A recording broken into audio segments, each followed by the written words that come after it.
作业3是这个样子的啊，你要注意看哦。作业3其实是你大概第一个遇到的开始算有挑战性的工作。输入三角形的3边长，所以你要有3个变数。那接下来要问你什么呢？问你第一个它是什么形状，第二个它的面积是多少。那形状分成3个：直角、锐角、钝角。如果没有办法做3个三角形的话，你就要输出 illegal 面积 unavailable 啊。所以这里有3组测试资料，一组是像117，它就是典型的，它根本没办法围成三角形，所以你就要输出这2个。好，那如果可以的话，你就像345是可以围成三角形的，那你就说它是直角三角形，面积是6。好，像这3组啊，它就是钝角三角形，它的面积是这个样子。好，所以你在面对这个问题的时候，你要先考虑的是，当你输入完3个三角形，你要先判断什么事情？对，它是不是能够成为三角形？可成为三角形。如果可以成为三角形，你才去判断面积，才去计算面积，才去判断形状。如果根本都不能成为三角形的话，你要不要去做那些事情？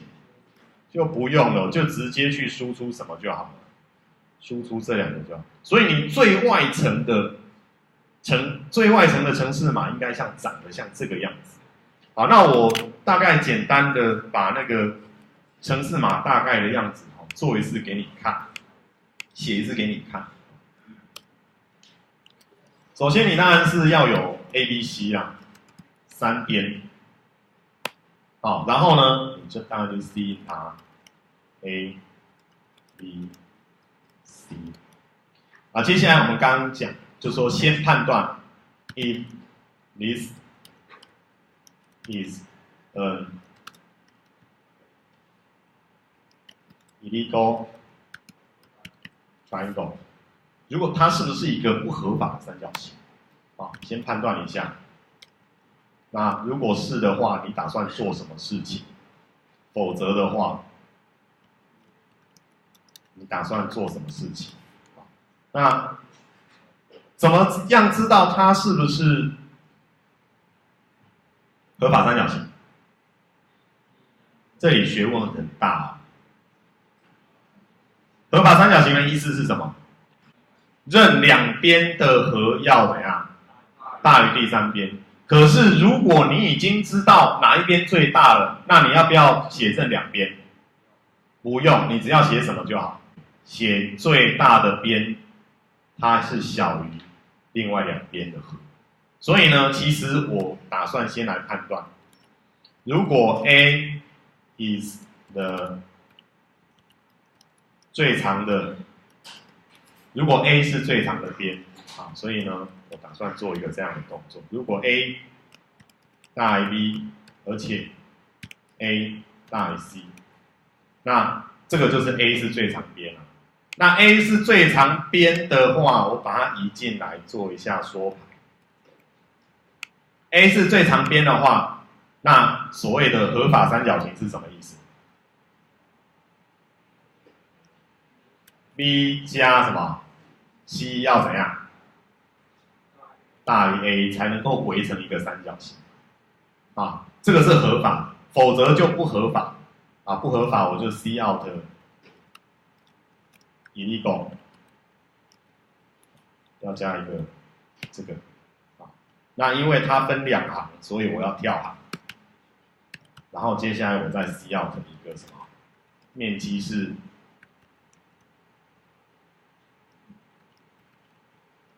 就这样。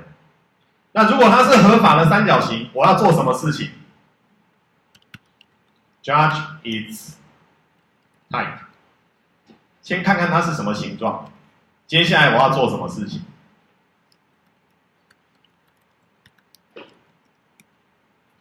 算面积。好，感觉上就像这样而已基本上就可以完成。但是你要了解一件事情，你觉得我的工作只完成了几分之几？这个很重要。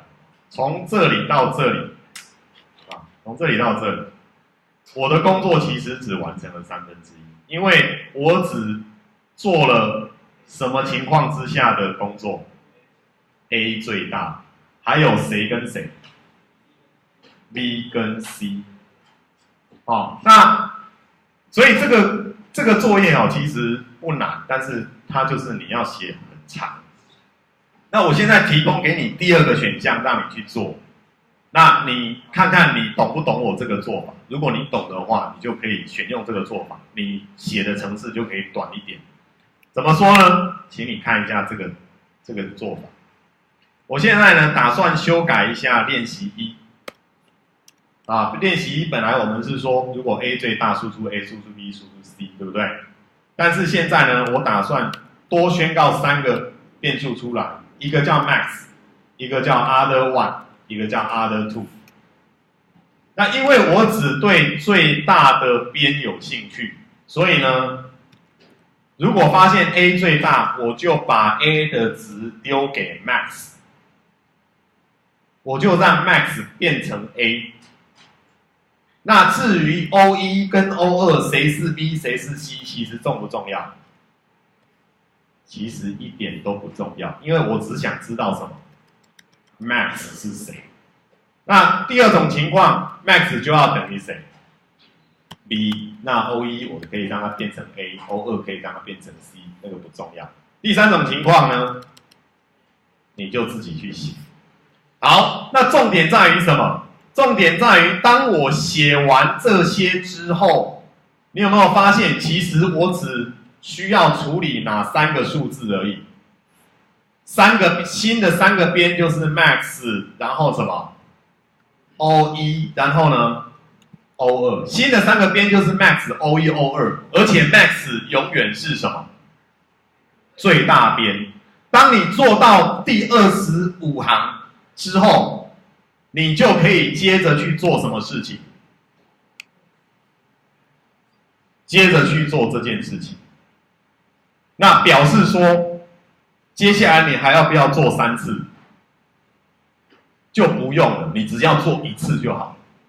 这是第2种做法。那你看看，你觉得哪一种做法你比较欣赏，你就可以自己去做。好，这基本上就是作业3。